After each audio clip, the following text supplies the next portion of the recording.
Hey everyone, welcome back. So it's been about 5 years since I first went to coding boot camp in hopes of becoming a software engineer. As I'm recording, the 5-year anniversary will actually be next week. And so because that's the case, I've been reflecting on what I would have told myself before going into this experience and pursuing this career. I've also been thinking about this because I help out mentoring students that are currently in a coding boot camp. And I also, from time to time, have people ask me, should I learn to code? How would you approach thinking about this? What's your advice for me? And I end up kind of dispensing a lot of advice between this YouTube channel and real life. And so I wanted to talk about a few things that I would have told myself before going through this experience and becoming a software engineer. And so let's go ahead and get into those. So the first thing I would tell myself is that it'll be hard and to embrace pain. So I've talked about this elsewhere, but I don't think I fully grasped this before I started to actually write code on a daily basis, but coding is hard. In order to code, you have to learn how to talk to the computer, and computers are very logical and literal, and so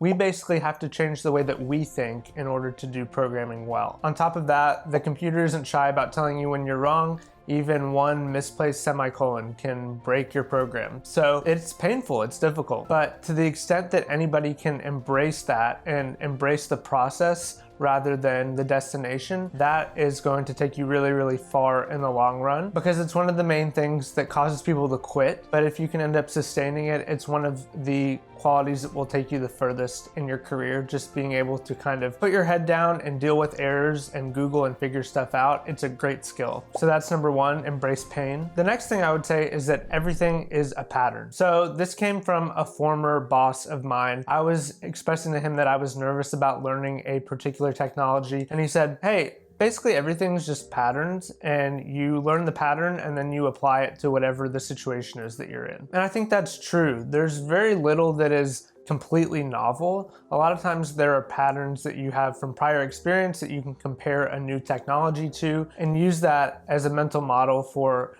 picking up new skills and new tech and stuff like that. Having understood this now, I'm much less fearful or apprehensive about picking up new technology, or if something seems hard or difficult, I worry about it a whole lot less because I know that there's a good chance that there will be some patterns in there somewhere that I've seen before that I can apply to learning this new thing. The third thing I would tell myself is that your most valuable skill is actually not technical. Your most valuable skill is curiosity. So, short story here. During coding bootcamp, I was obsessed with passing. I'd taken a loan to do this program. I felt like if I didn't pass, then they wouldn't recommend me for career development, and then I wouldn't be able to get a job, and I wouldn't be able to pay this loan back, which was $11,000. So I was really stressed about that. But counterintuitively, obsessing over passing actually hurt me in the long run. The reason for that is that the people who did best in the program were the most curious and actually the least obsessed with passing. They kind of felt like, hey, if I do well, I'm gonna pass. They weren't concerned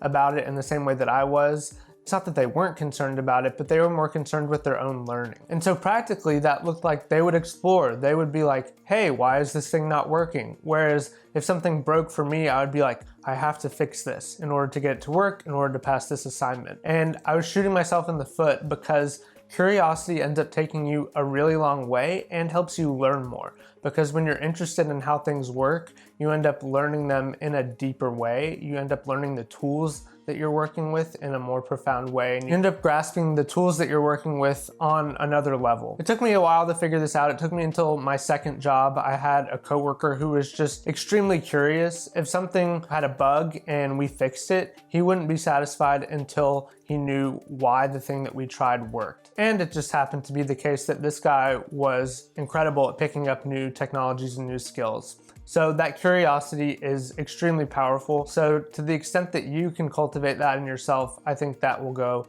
a really long way. And it's something I'm still trying to do myself, to focus on the learning and the process rather than just fixing the thing in front of you. On that note, that brings me to my fourth piece of advice, which is to focus on skill acquisition. So curiosity is an amazing way to do that, but there are ways of doing it as well where you just feel like, hey, I need to pick up this technology, whether or not you're really curious about it. The reason skill acquisition is so important is that basically that's what you have to offer. If we consider this kind of like being a plumber or a welder or a mechanic, like those are crafts, right?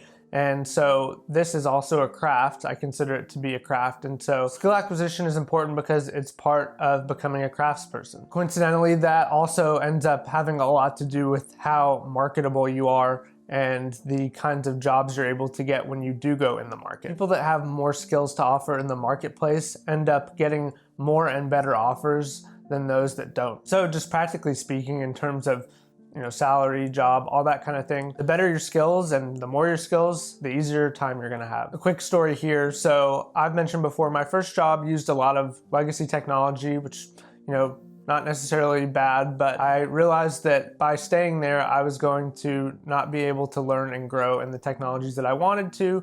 And so I focused on the new technologies that we did use. And in doing so, I ended up getting my next job. To be specific, this was Angular. So this first job used Angular. I picked that up. And then the next job was looking for someone that knew Angular. And so it worked out, and that led to learning a whole lot of other things. Basically, all the doors that have opened up for me have been due to skill acquisition, and those specifically happened at jobs. So to the extent that you can focus on skill acquisition, I think it'll be a good thing. So that's my fourth piece of advice. The last thing I would tell myself is that this is a great choice. I've been really pleasantly surprised by how good of a fit software engineering has been for me personally. I spent a lot of time kind of wringing my hands and trying to figure out what my path was gonna be and what would be the best fit, and on. And it's turned out that software engineering has a great mix of rigorous thought, problem solving, also soft skills, building, seeing tangible products in the world. There's a dynamism to it. It's a relevant industry, and I could go on and on. If any of those things sound appealing to you, then this is likely something worth exploring, especially the problem solving part. That's my favorite part, and that is core to the job. So that's it. That's my best advice. That's what I would tell myself if I were to go back and talk to myself before I started Coding Bootcamp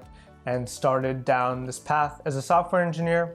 Hope you found it helpful. If you're still here, you'd probably like the rest of my channel, which focuses on code, personal finance, and self-improvement. So please consider subscribing. Thanks so much for watching to the end, and I'll see you in the next one.